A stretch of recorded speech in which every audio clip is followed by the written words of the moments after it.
Ada satu hal yang perlu kita coba sadari betul dan kita bangun di dalam diri kita, bahwa cinta itu adalah anugerah dari langit.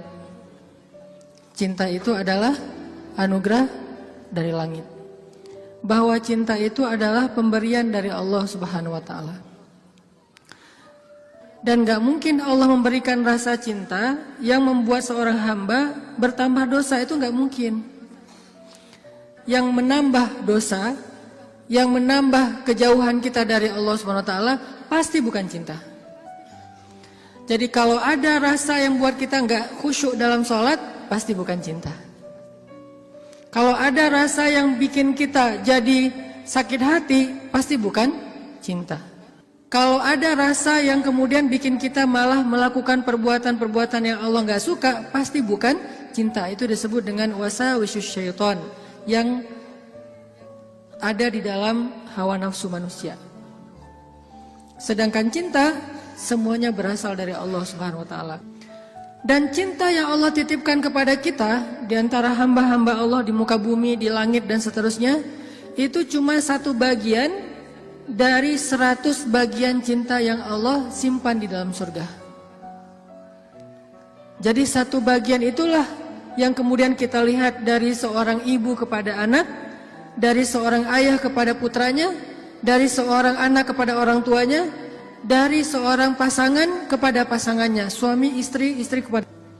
Satu bagian yang kemudian dibagi di antara hamba-hamba Allah yang sangat banyak, miliaran bahkan tidak terhitung.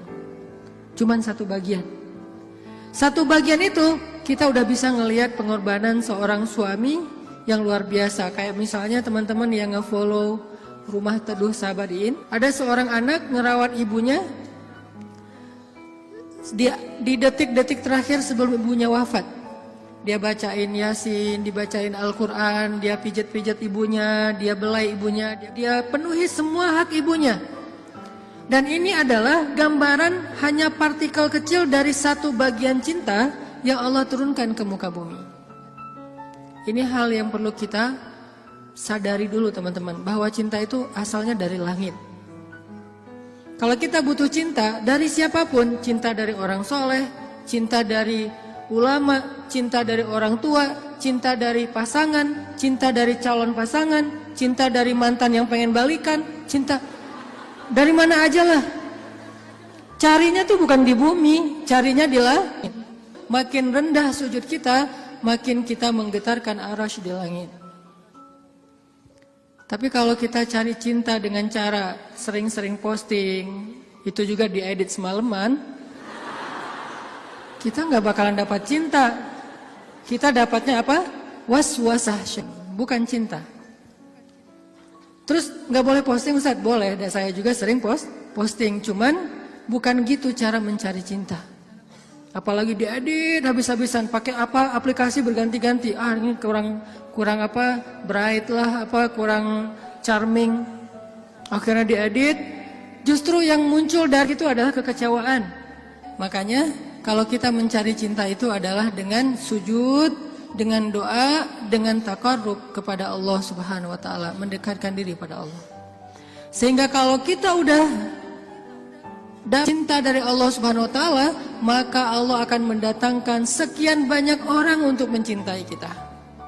Ada yang dengan status pasangan, ada yang dengan status orang tua, ada yang dengan status teman, ada yang dengan status apapun, bahkan kadang nggak dikenal, tapi dia mencintai kita karena Allah Subhanahu wa taala. Dan itulah cinta yang berlimpah. Kebayang nggak di antara banyak makhluk, kira-kira gimana yang 99 bagian yang Allah simpan di dalam surga, dan itu diberikan hanya kepada segelintir hamba Allah yang masuk ke dalam surga doang. Kan banyak yang nggak dibangkitkan ya, hewan, tumbuhan, mereka tidak dibangkitkan kecuali beberapa jenis hewan dan tumbuhan yang disebutkan di Al-Quran. Tapi pada umumnya hewan tidak mengalami hari berbangkit. Jadi tidak ada hewan yang mendapatkan 7 golongan hewan yang dapat naungan di padang mahsyar, nggak ada itu.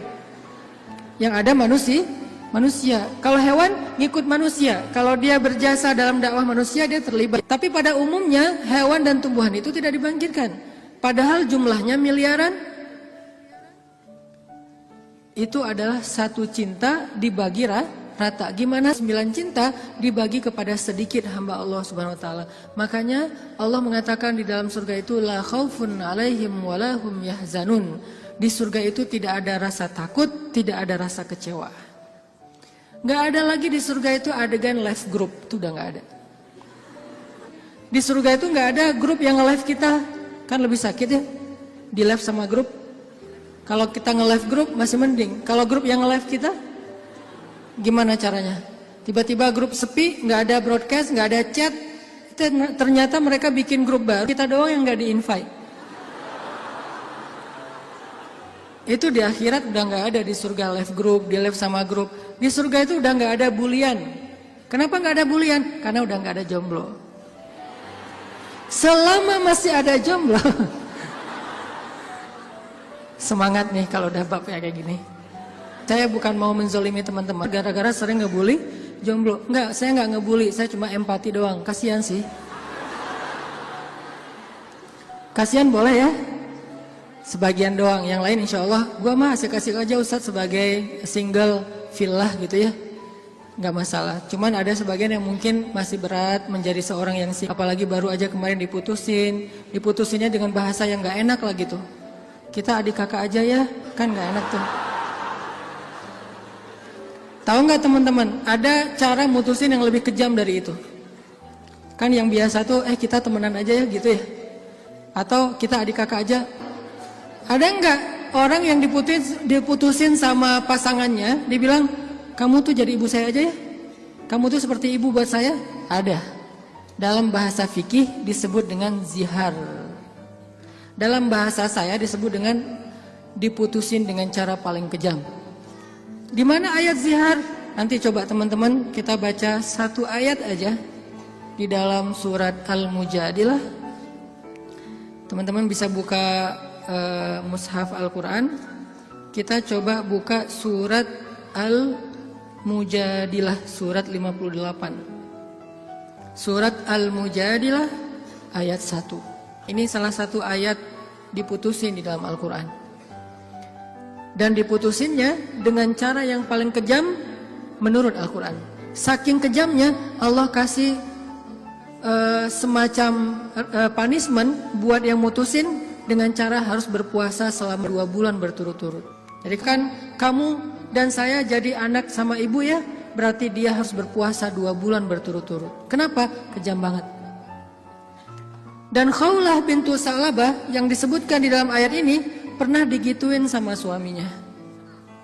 Dulu ketika dia masih muda, suaminya meminang dia, menikahinya. Setelah Khawlah menjadi tua, suaminya kemudian jadi marah-marah kepada Khawlah dan mengatakan, pokoknya buat saya kamu itu seperti ibu.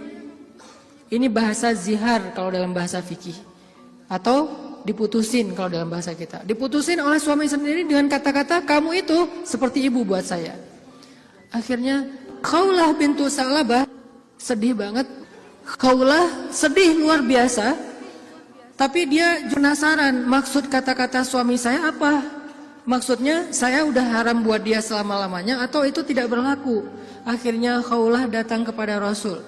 Ya Rasulullah, dia japri Rasul.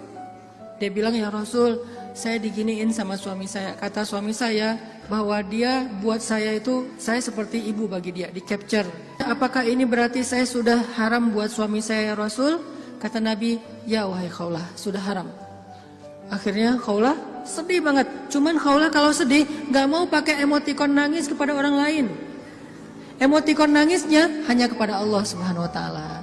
Disebut dengan watashtaki ilallah, curhat kepada Allah. Dia tidak curhat perasaannya kepada makhluk.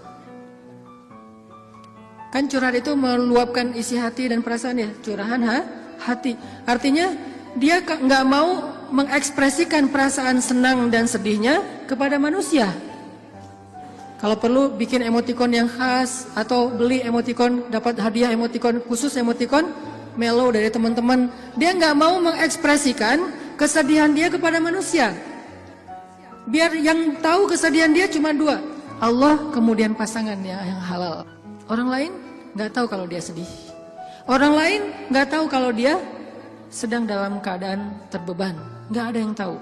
Sampai ibunya aja nggak tahu. Ayahnya aja nggak tahu, temennya nggak tahu, gengnya tuh nggak tahu, geng SMP, SMA, SD nggak ada yang tahu. Sehingga satu-satunya yang tahu perasaan Khawlah yang luar biasa terpukul, terlukanya luar biasa, cuman Allah Subhanahu wa taala. Wa tashtaki ilallah, kemudian dia curhat kepada Allah. Itu cara yang paling baik dalam menemukan cinta. Ketika cinta itu mulai flat, ketika cinta itu mulai nggak ada rasanya, maka menumbuhkan kembali cinta itu dengan cara wa tashtaki ilallah. Gini caranya. Bukan gini. Tapi hal yang paling baik untuk dia lakukan kalau dia pengen merefresh cintanya, menambah rasa cinta, dan itu nggak hanya berlaku untuk pasangan, berlaku juga untuk teman, cinta karena Allah, berlaku juga kepada guru, berlaku juga kepada orang tua, berlaku kepada anak. Kalau kita ngerasa cinta kita mulai garing nih, mulai rasanya tuh hambar, maka yang kita lakukan watashtaki ilallah, minta kepada Allah Subhanahu wa taala. Karena dialah yang Allah titipkan, yang Allah kirimkan dalam hidup kita untuk kita luahkan semua rasa.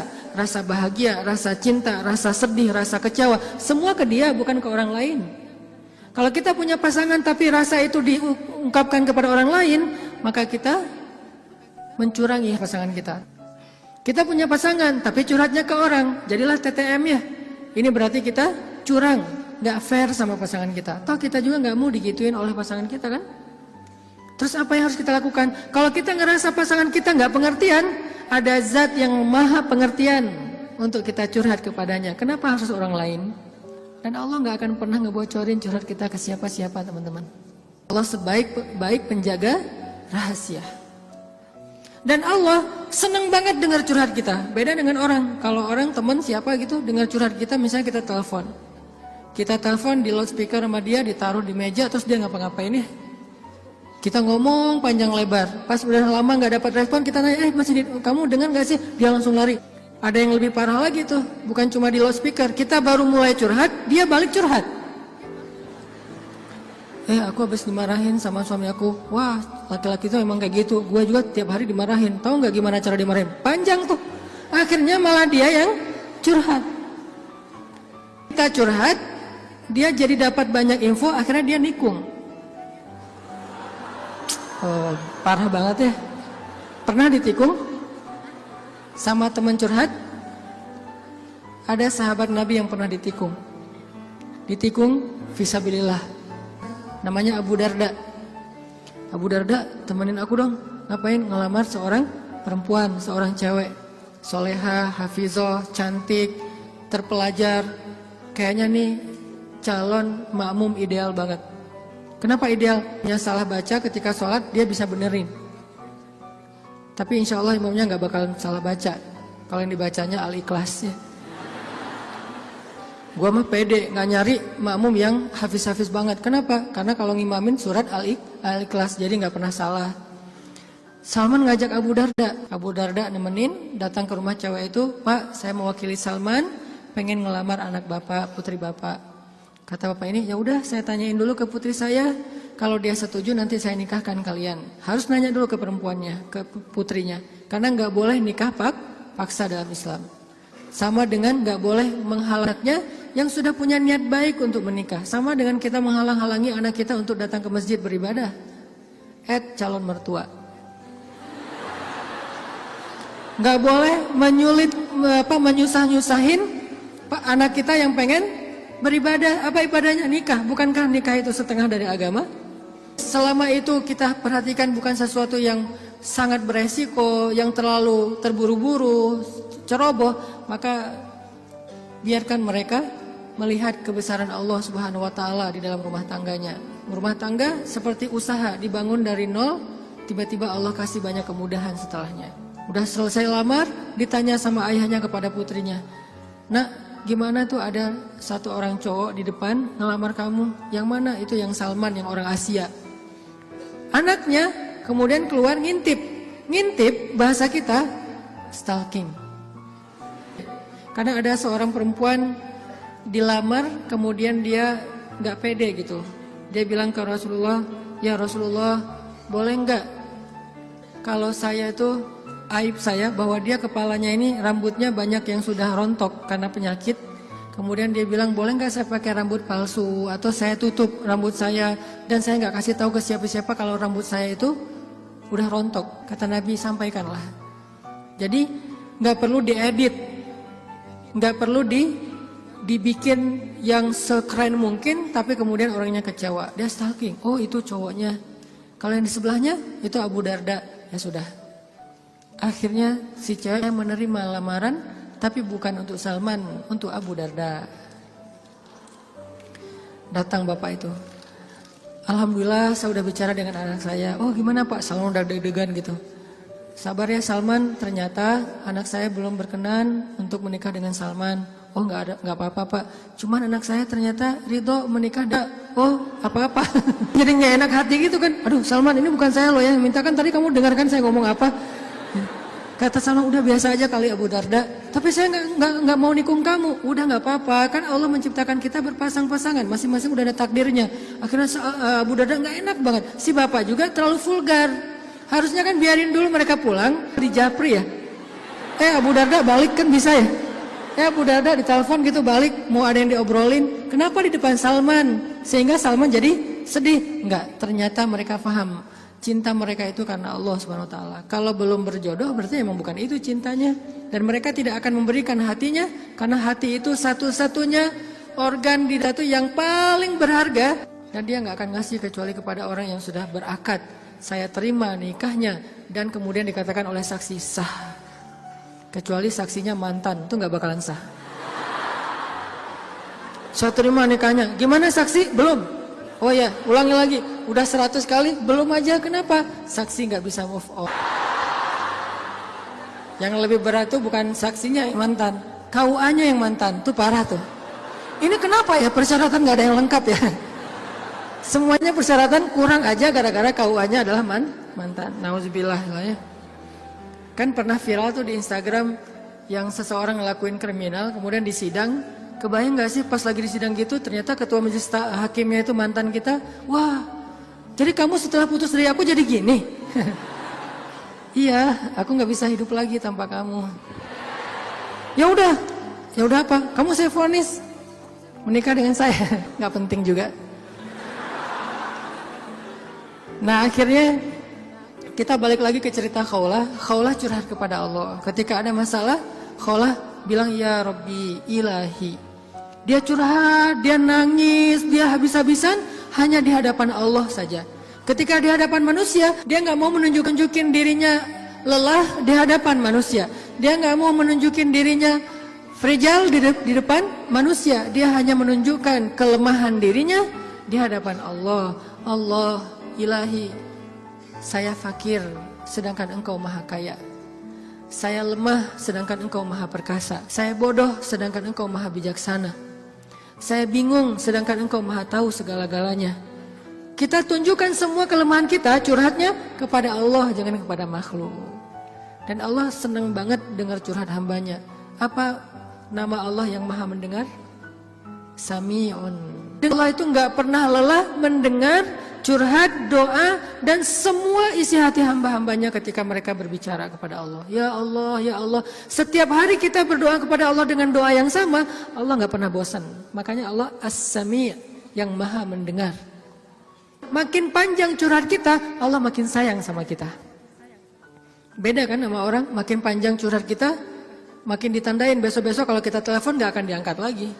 Pura-pura sibuk lah, terus kalau kita WA, japri gitu nggak dibaca-baca, pura-pura tadi tinggalan handphonenya apa segala macam. Karena gitu kita mau curhat, bukannya Allah mendengar doang, malah Allah mendatangi kita. Wa idza salaka ibadi anni, kalau hambaku bertanya kepadamu, di mana Allah? Saya pengen curhat. Wa idza salaka ibadi anni fa inni qarib. Aku dekat. Artinya ketika kita pengen curhat, Allah mendatangi kita. Kadang-kadang kita nggak pengen curhat aja, Allah mendatangi kita karena pengen dicurhatin. Kan baik banget Allah tuh. Padahal kan yang butuh kita ke Allah, bukan Allah butuh kita. Tapi karena saking pemurahnya Allah, dari arasnya turun ke langit dunia. Setelah turun ke langit dunia, Allah bertanya, hal min dhi hajah, ada enggak hamba-hambaku yang butuh pertolongan? Allah manggil-manggil kita tuh di langit dunia tuh. Allah manggil-manggil kita, kita tidur. Ilfil nggak Allah? Besok datang lagi. Hal min dzi hajah, ada nggak hamba-hambaku yang butuh pertolongan? Masih tidur. Ilfil nggak? Besok datang lagi, dan itu berlaku dari sejak Allah menciptakan manusia sampai hari kiamat. Nggak pernah Allah ilfil sama kita. Inilah tempat curhat yang paling baik. Hanya ada dua, satu kepada Allah, kedua kepada pasangan. Kalau tidak ada pasangan, bolehlah sesekali kepada orang tua. Tapi kadang-kadang harus dibatasi juga. Karena ada hal-hal yang kalau kita sampaikan kepada orang tua, pasangan kita nggak ridho. Ketika kita ngomongin ke ibu kita, mungkin pasangan kita menjadi malu karenanya.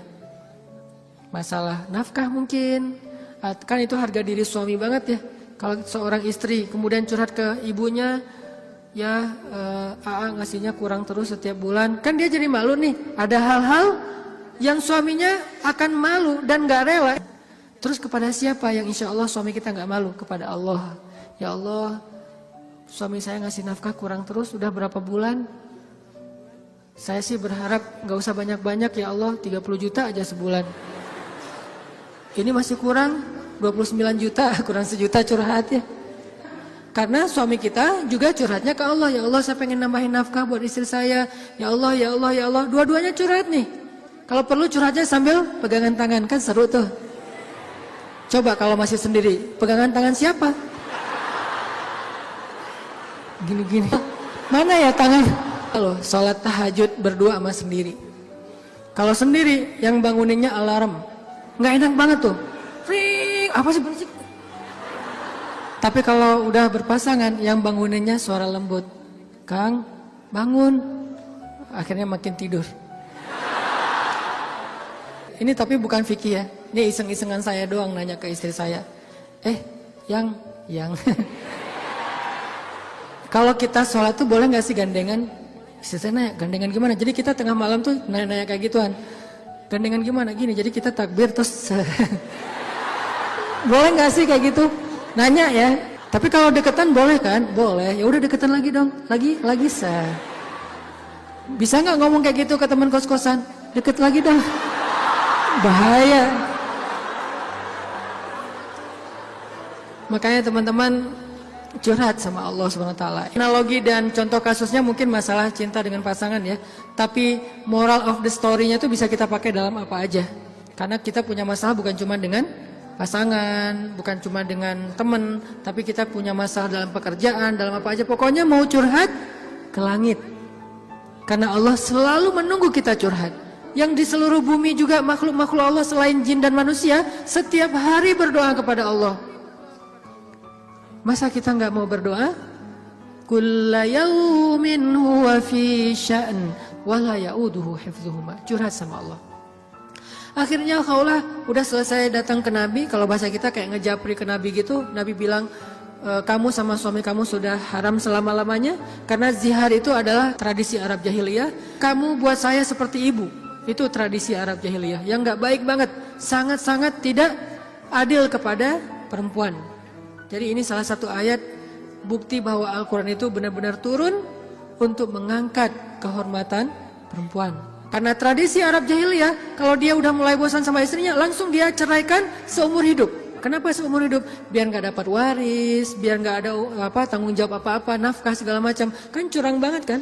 Dinikahi ketika muda, pas udah tua diceraikan tanpa ada harapan warisan dan nafkah lagi selama-lamanya. Ternyata Khawlah gak berhenti dengan bertanya kepada Nabi doang. Dia minta kepada Allah. Tadinya gak ada loh fikih zihar di dalam Islam tuh gak ada. Gak ada syariat hukum tentang bab zihar di dalam Islam. Baru ada setelah Khawlah curhat. Jadi bisa dibilang beberapa syariat Islam itu muncul hasil dari curhat-curhat para hamba. Apa arti Al-Mujadilah? Perempuan yang sedang curhat. Ini surat curhat di dalam Al-Quran. Akhirnya turun ayat, Allah sudah mendengar pembicaraan kalian berdua. Allah tahu banget isi japri-japrian kalian. Kemudian Allah mengatakan, zihar itu adalah dosa besar. Dan orang yang melakukan zihar tidak berlaku untuk istrinya. Tapi dia wajib menebus dosa itu dengan cara berpuasa 2 bulan berturut-turut. Suami dari Khawlah orang yang sudah sangat tua. Nabi panggil dia ke sini. Akhirnya sahabat nyari-nyari dia, dipanggil ke rumah Nabi. Kemudian Nabi mengatakan, sudah turun ayat tentang masalah kamu dengan Khawlah. Allah nggak redha dengan apa yang kamu lakukan kepada Khawlah. Akhirnya dia dimarahin sama Nabi. Kemudian Nabi mengatakan, ya Rasulullah, saya sadar, saya insaf, saya taubat. Terus gimana menebusnya ya Rasul? Kata Nabi, berpuasalah 2 bulan berturut-turut. Dia bingung. Rasul, saya ini laki-laki yang sudah tua. Jangankan 2 bulan berturut-turut, sehari aja batal. Nggak boleh batal sehari aja, nggak boleh. Kalau batal sehari, nggak bisa besok dilanjutkan, nggak bisa. Langsung mulai dari nol. Ya Rasul, saya puasa sehari aja nggak kuat, gimana 2 bulan? Rasul mengelus dada kemudian mengatakan, ya udah kalau gitu beri makan 60 orang miskin. Ya Rasul, nggak ada orang yang lebih miskin di daerah sini daripada saya. Akhirnya Nabi ngambil beberapa karung korma, dikasih ke dia, ngasih makan ini untuk keluargamu. Ini juga menjadi dalil gimana Islam itu agama yang sangat-sangat toleran. Allah pengen memudahkan kalian, Allah nggak pengen menyusahkan kalian. Semua syariat Islam itu adalah memudahkan kita, nggak ada yang menyusahkan kita. Semua syariat Islam itu gampang, simple, mudah, nggak ada yang susah. Salah satunya adalah menikah, itu mudah banget. Mana Ustadz? Buktinya masih banyak yang masih single. Berarti bukan Allah yang menyusahkan pernikahan, calon mertua tuh. Nah Allah mah memudahkan kan ya. Bayangin pernikahan itu kan simple ya. Akad nikah sederhana kan. Yang cuman saya nikahkan putri saya terima putri bapak dengan mahar sekian dibayar tunai, sah. Akhirnya berubahlah status, berduaan apalagi dan seterusnya apalagi dosa aja isinya. Sekarang berubah. Memandang aja berpahala. Apalagi ya. Memandang aja berpahala, kebayang gak tuh?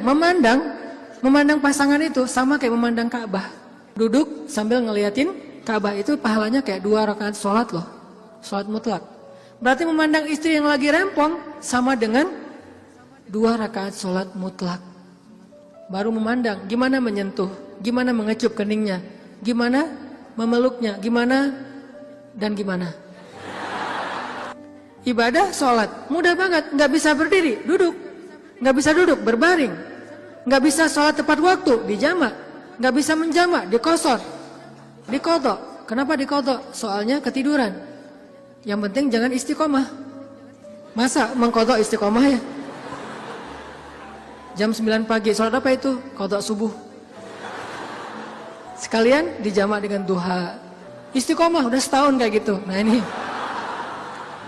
Kayak misalnya kita pulang malam, belum isya nih. Tadi pas isya, pas lagi di jalan macet-macetan, sampai di rumah capek banget, mandi segala macam, makan, akhirnya ketiduran. Lupa kalau kita belum sholat isya, bangun-bangun subuh, oh iya ya semalam saya belum isya. Gak apa-apa, lakukan ketika kita ingat. Karena itu lu atau gak sadar, atau gak tahu ilmunya. Balik lagi, akhirnya Allah turunkan ayat untuk ngebela Khawlah bintu Sa'labah. Kenapa? Curhat kepada Allah. Jadi butuh cinta, butuh ditambahkan rasa cinta, butuh diharmoniskan perasaan cintanya, minta kepada Allah karena cinta itu dari Allah Subhanahu wa taala, bukan dari makhluk. Hati kita itu ada di antara jemarinya Allah, ada di dalam genggamannya Allah. Kadang-kadang kita sendiri nggak berkuasa untuk nolak apa yang diinginkan oleh hati kita sendiri loh. Dan saya ngebuktiin banget, saya sering bilang saya itu bukan tipe istri saya banget. Ada 4 hal yang istri saya nggak mau, 4-4-nya ada di saya. Ketika sebelum ketemu saya, pokoknya saya nggak mau ini. Aduh, nggak mau banget deh, nggak banget deh. Makanya jangan gampang nyumpahin ya. Nanti malah dikasih seperti yang kita sebutin. 4 hal yang saya nggak pengen banget ada suami saya yang 4 ini. Ternyata pada diri saya ada 4-4-nya. Ya Allah, tundukkanlah hatinya untukku, C. Ditundukkan. Kok saya nggak bisa nolak kamu? Ya. Kuat-kuatan doa kan? Dia berdoa, ya Allah please jangan orang itu. Ya Allah please yang dia. Kuat-kuatan doa. Ya Allah jangan orang itu please, jangan orang itu. Ya Allah please dia aja, jangan yang lain. Ustadz dilawan ya. Doa. Jadi minta sama Allah itu gampang banget loh. Hidup kita tuh cuma masalahnya cuma gini doang. Buat saya hidup saya itu modalnya bukan duit, bukan teman, walaupun itu semuanya penting dan berharga, tapi modal paling penting dalam hidup saya itu ini. Makanya saya nggak mau sama sekali menggadaikan doa dengan makanan yang syubhat dan haram, nggak mau saya. Misalnya jalan ke luar negeri kayak kemarin New Zealand, Jepang yang bukan yang muslimnya minoritas kan susah nyari makanan halal tuh. Mending lapar daripada saya akhirnya mencari-cari alasan, ini kan darurat kan udah nggak ada pilihan segala macam. Ini kan makannya ikan tapi kan satu minyak dengan makanan yang nggak halal. KFC kalau di luar negeri itu halal. Mungkin kalau di Singapura McD KFC-nya udah ada label halal. Tapi kalau di beberapa negara yang lain nggak ada label halal. Walaupun ayam kan bukan babi Ustaz, bukan pork. Tapi kan dia nggak disembelih dengan nama Allah. Saya nggak mau. Pengen ngerasain gimana ya rasanya ayam goreng di mana gitu, ayam kriuk di mana, dia beda dengan di Indonesia. Tapi kan itu bahayanya bukan masalah hal haram, menggadaikan doa kita. Begitu kita makan, kenyangnya cuma sebentar, nanti juga udah lapar lagi, tapi doa kita ditolak 40 hari 40 malam. Dimana kalau pas lagi di luar negeri, terus kita ada masalah di imigrasi pas di bandara, kita berdoa gimana cara Allah akan mengabulkan? Kenapa? Modal kita dalam hidup tuh doa banget tuh. Saya ngerasa banget banyak keajaiban dalam hidup gara-gara berdoa. Bukan berarti saya udah soleh ya, bukan. Allah yang maha baik. Minta, ya Allah saya lagi butuh ini. Jadi duit kita teman-teman ada di sisi Allah. Jadi gak usah khawatir, tinggal minta. Teman-teman khawatir gak nyimpan duit di bank? Gak khawatir kan? Uang ada di bank 1M. Tenang kan? Kenapa kok tenang nitip uang 1M kepada manusia, tapi gak tenang menitipkan harta itu kepada Allah? Ini gak fair nih imannya nih. Kalau Allah lebih dahsyat daripada kartu dan buku rekening apa? Allah tidak pernah ingkar janji. La yukhliful mi'ad. Allah lah yang memberi kalian rezeki. Allah lah yang menjamin untuk kalian hidup. Sehingga buat saya pribadi, saya tuh orang kaya. Uangnya di mana Ustaz? Di Allah. Saya tuh orang kaya, punya banyak aset. Mana asetnya? Allah yang tahu. Saya nggak tahu, tapi Allah tahu. Kan gitu kan, sederhana sebetulnya, gampang banget. Duit ada di Allah. Sama kayak orang bilang, saya banyak duit, alhamdulillah sekarang ada beberapa ratus juta. Di mana? Di bank. Aman? Enggak. Walaupun kita merasa nyaman, tapi enggak aman. Kalau di Allah, kita enggak merasa nyaman, padahal itu yang paling aman. Tapi kan enggak ada wujudnya Ustaz. Emang di bank ada wujudnya? Tapi kan enggak ada bukti apa-apa segala macam. Apakah Allah pernah ingkar janji? Enggak pernah. Tapi nariknya gimana Ustaz? Kalau ke bank kita tinggal datang ke tellernya, kita minta. Kalau ke Allah lebih gampang, nggak perlu macet-macetan ke teller, nggak perlu ngambil nomor antri, tinggal gini doang. Lebih mudah. Nggak ada tapi untuk Allah. Tapi itu hanya berlaku buat kita. Sebaik apapun kita ada tapinya. Tapi kan dia juga manusia. Minimal. Kalau nggak, tapi kan dia nggak jujur. Tapi kan dia jahat. Tapi kan dia curang. Kalau dia orang baik, tapi kan dia manusia. Tetap ada kurangnya kan? Kalau Allah nggak ada tapinya. Allah nggak akan memberikan harta karena kekurangan. Allah maha kaya. Allah terlalu sibuk. Allah maha kuasa. Allah nggak dengar. Allah maha mendengar. Allah misalnya nggak melihat. Allah maha menyaksikan. Apa sih yang kita persoalkan dari Allah? Tinggal gini doang. Tapi saya udah sering gini nggak didengar sama Allah. Berarti kita nggak punya kontrak. Kontrak itu udah kita batalin dengan makanan yang haram. Kontrak itu udah kita batalin dengan memutuskan silaturahim. Kontrak itu udah kita batalin dengan berburuk sangka kepada Allah. Itu kan yang membatalkan kontrak. Begitu kita berburuk sangka kepada Allah, apa sih maunya Allah nih? Ya Allah, please tolong saya dong. Tapi ngomongnya apa sih maunya? Allah, batal kontraknya. Harusnya kita mengatakan, ya Allah, bantu saya ya Allah. Saya yakin tidak ada sesuatu yang sia-sia dari takdirmu. Kita berbaik sangka kepada Allah, maka Allah pasti akan menunaikan janji. Wa aufu bi ahdi, ufi bi ahdikum. Tunaikan janji kalian kepada aku tunaikan janji aku kepada kalian. Modal itu doa banget, teman-teman. Doa banget. Cinta, mau dapat sahabat, mau dapat pasangan, mau dapat kasih sayang orang tua, mau dapat doa dari orang-orang soleh, mau dapat rezeki yang berkah, mau dapat terutama cinta dari Allah. Caranya adalah menengadahlah ke langit, bukan ke bumi.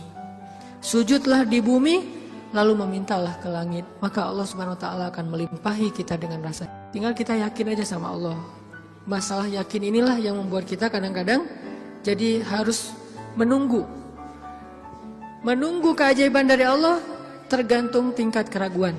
Makin besar ragu kita, makin lama kita menunggu datangnya pertolongan Allah. Makin kuat keyakinan kita, makin cepat datangnya pertolongan Allah. Orangnya soleh banget, imannya pasti kuat tuh. Tapi dia belum ditolong aja sama Allah. Nah, berarti kita belum paham cara Allah menolong kita. Allah nolong kita itu dengan dua cara, teman-teman. Pertama, pertolongan UGD. Apa yang dilakukan Allah? Allah akan menolong hati kita terlebih dahulu. Bukan masalah kita diangkat, hatinya yang dikuatkan. Itu pertolongan Allah. Tapi diuji oleh Allah dengan sakit, dengan kemiskinan. Kok Allah nggak mendengar doa dia? Nggak, Allah mendengar doa dia. Terus apa bukti pertolongan Allah? Allah nggak langsung ngasih dia duit, sembuh dan segala macam, bukan. Allah kuatkan hatinya sehingga kita nggak habis pikir, kok dia bisa bertahan ya dengan kondisi kayak gitu. Kok dia tetap bisa bahagia ya dengan keluarganya dalam kondisi kayak gitu. Ibu di rumah Teduh Sahabatiin itu, ibu ini pasien kanker apa gitu. Beliau udah parah banget dan dirawat di rumah sakit, nggak ada yang jagain. Kenapa? Karena suaminya lumpuh. Kebayang nggak tuh ujian rumah tangga? Anaknya masih kecil-kecil, salah satu anaknya tuh SMA ngurus ayahnya. Sementara suaminya lumpuh udah nggak bisa ngapa-ngapain, maaf.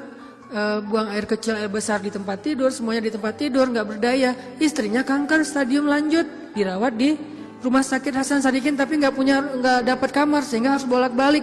Kalau bolak-balik ke rumah jauh, akhirnya tinggal di rumah Teduh. Cuman yang pertanyaan istri saya agak heran, udah berapa lama suaminya lumpuh? Udah 3 tahun. Istri saya ngelihat anaknya baru 1 tahun. Loh, anaknya baru 1 tahun ya? Iya. Suaminya udah lumpuh 3 tahun. Terus gimana caranya? Maksudnya masih bisa dikasih keturunan? Yang penting jangan dibayangin aja. Gak boleh ngebayangin. Kita hanya ngebahas hikmah. Bukan kok bisa ya?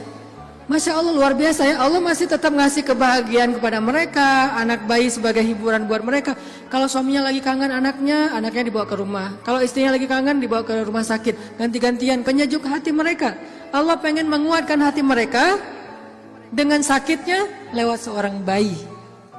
Itu cara Allah menolong kita teman-teman sebelum diangkat masalah kita. Sehingga jangan salah paham, kalau ada orang soleh miskin, kalau ada orang soleh sakit, kalau ada orang soleh kena musibah terus. Mungkin Allah tidak langsung menyelesaikan masalah dia, tetapi Allah lebih suka untuk menjaga hati dia, karena dengan cara kayak gitu Allah akan terus dekat dengan dia. Kadang kalau kita diselesaikan masalahnya oleh Allah, tiba-tiba jadi jauh kan? Ya Allah tolong saya, tahajud 1 juz 1 malam. Luar biasa tuh kalau lagi ada masalah. 1 masalah selesai, gak usah tahajud. Sholat aja dijamak lagi tuh tadi. Maghrib dijamak dengan Isya, Zuhur dijamak dengan Asar, Subuh dijamak dengan Duha. Jadi sehari menjamak 3 kali sholat. Kenapa? Udah gak ngerasa butuh sama Allah. Allah tahu itu. Makanya ini kayaknya hambaku nih kalau aku tolong nanti jauh lagi. Sementara aku kangen. Kan tetap happy, tetap bahagia. Yang gak bahagia itu orang yang lihat. Yang justru gak tega itu yang ngelihat, yang ngerasain. Biasa-biasa aja. Saya kadang-kadang gak habis pikir dengan beberapa orang teman saya, soleh banget, hidupnya tuh susah banget. Kerjaannya gak jelas, penghasilannya gak seberapa, anaknya banyak, dan sering nunggak gitu di sekolah teh. Tapi saya lihat keluarganya, anak-anaknya senyum-senyum semuanya, pada hafal Al-Quran, suami istri akur, segala macam. Kok mereka bisa bahagia dengan modal hidup yang cuma segitu, sementara ada keluarga lain yang modal hidupnya berlimpah tapi gak bahagia. Karena yang ini ditolong hatinya, yang itu tidak ditolong hatinya. Minta aja sama Allah, apapun masalah kita. Apalagi cuma masalah perasaan hati. Allah bolak-balikan hati sesuka Allah. Gampang banget buat Allah. Kadang-kadang yang saya cerita, ketika kita terbesit dalam hati aja Allah wujudkan kan. Kayak ada seorang ibu di Dumai, cuman terbesit di hati gak ngomong loh. Tiba-tiba saya kepikiran, pengen ke Dumai Kenapa Ustaz? Gak tahu, pengen aja ke Dumai. Akhirnya kita ngumpulin tuh daftar yang ngundang di seluruh Indonesia, terus kita yang nentuin mau kemana. Ke Dumai Akhirnya nentuin beli tiket ke Dumai, walaupun sebetulnya jadwalnya tuh rush banget loh. Jadi jadwalnya tuh sangat padat, tapi bela-belain ke Dumai. Kenapa? Allah yang menuntun hati saya, menggerakkan hati saya untuk datang ke Dumai. Begitu saya sampai di Dumai, ternyata Allah men-setting beliau yang menjemput kita di bandara, lalu satu mobil, kata beliau, inilah batin saya sebulan yang lalu. Allah ngasih bukan cuma di sebuah taklim, satu mobil bisa curhat masalahnya. Bukan saya soleh, bukan, dianya yang solehah. Allah yang maha baik. Dan kita bisa banget. Jadi kalau orang bisa datang ke kita lewat doa, berarti jodoh juga bisa datang ke kita lewat doa. Tinggal kuat-kuatin aja doanya kayak tadi. Saya pernah satu raudhah dengan seorang calon pejabat ya. Satu raudhah, dia lagi umroh, saya juga lagi umroh. Kita satu karpet hijau tuh raudhah. Kebenaran saya tahu beliau dan gak setuju dia menjabat karena banyak mudaratnya daripada manfaat. Dan saya tahu karena mau menjabat waktu itu, dan saya tebak-tebak aja nih, kayaknya doanya supaya dia dipilih nih. Dia doa di sebelah saya juga doa di sebelah dia. Saya doanya pas dengerin kayaknya khusyuk banget doanya, nangis-nangis itu. Ya Allah, tolong jangan kabulkan doa orang di sebelah.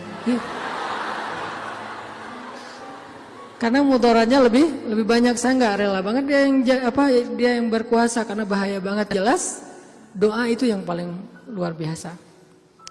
Sama kayak kita menjalani hidup, ada masalah dikit tinggal gini kan. Sama kayak kita ada asuransi, ada masalah dikit tinggal klaim. Cuman ngeklaim asuransi kan lama nih. Kita harus bayar 200.000 dulu, kita harus ada prosesnya dulu. Kalau ke Allah, kenapa kita ngeluh? Kok lama banget ya Allah, kok lama banget? Enggak, kalau kita yakin akad kita dengan Allah di sini. Makin kuat di sini, makin cepat Allah menolong kita, dan itu ajaib banget. Saya nolak kalau misalnya Allah mau mendatangkan sesuatu dalam hidup saya, gimana pun ditolak tetap akan datang. Tetap akan ketemu. Alam yajidka yatiman fa'awa wa wajadaka dhallan fahada wa wajadaka ailan fa'aghna. Itu yang jadi modal kita. Bukankah dulu kita pernah ngalamin masa-masa sendiri kemudian Allah beri kita keluarga, masa-masa ketika kita bingung Allah beri kita petunjuk. Fa'ammal yatima fala taqhar wa ammas sa'ila fala tanhar wa amma bi ni'mati rabbika fahaddis. Apa maksud wa amma bi ni'mati rabbika fahaddis? Nikmat Tuhanmu itu dibicarakan. Maksudnya apa? Untuk membuat kita makin yakin sama Allah. Ya, dulu kan Allah pernah nolong kita. Dulu kita pernah lapar, Allah yang beri kita makan. Dulu kita pernah bingung di sebuah kota mau kemana, Allah kasih kita tempat tinggal. Dulu kita pernah bingung sendiri, Allah kesepian sendiri, Allah kasih kita keluarga. Itu yang dibahas untuk tajdidul iman, memperkuat iman kita kepada Allah SWT. Jadi kesimpulannya teman-teman, bahwa kita butuh apa aja mintalah sama Allah, termasuk cinta. Jangan begging kepada manusia, karena itu akan menjatuhkan harga diri kita. Kalau mau begging, mengemislah kepada Allah Subhanahu wa taala. Makin kita mengemis kepada Allah, makin Allah angkat derajat kita. Makin mengemis makin mulia. Kalau ke manusia makin mengemis makin hina. Mudah-mudahan ini menjadi booster buat kita, bukan hanya dalam masalah pernikahan, tapi juga dalam semua masalah hidup kita. Dan la tahzan, innallaha ma'ana. Gak usah khawatir, jangan sedih, jangan putus asa. Allah itu selalu bersama kita. Kenapa kita tidak mengandalkan ini dalam hidup kita?